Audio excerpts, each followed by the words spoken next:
আসসালামু আলাইকুম। আজকে সারাদিনই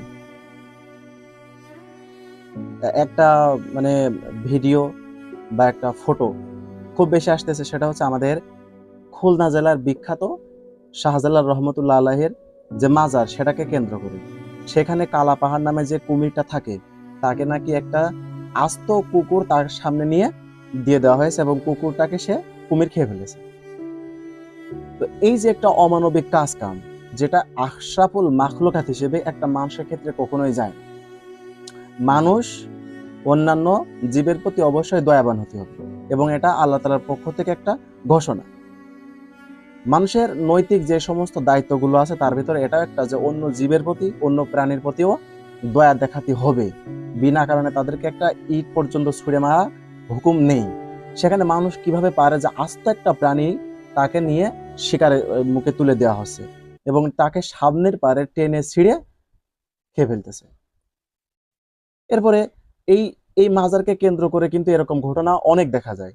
আস্ত মুরগি, আস্ত খাসি, আস্তে আস্তে প্রাণীগুলোকে নিয়ে সামনে পারে দিয়ে দিচ্ছে এবং সে কুমির সেগুলো খাচ্ছে।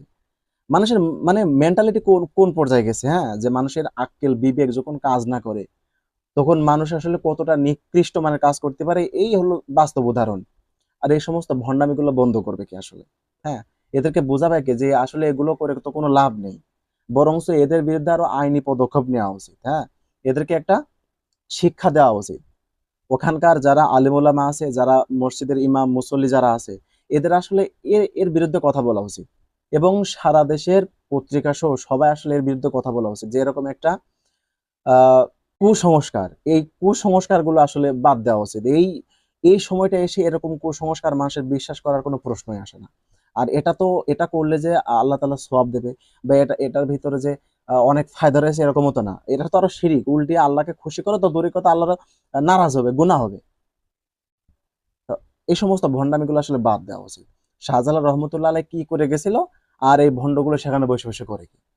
শাহজালাল রহমতুল্লাহ আলাইহি মানুষের কল্যাণে কাজ করেছে, আর এরা এখন বসে বসে ভণ্ডামি করে। এই সমস্ত ভণ্ডামি করার তো কোনো যুক্তিই তো নেই।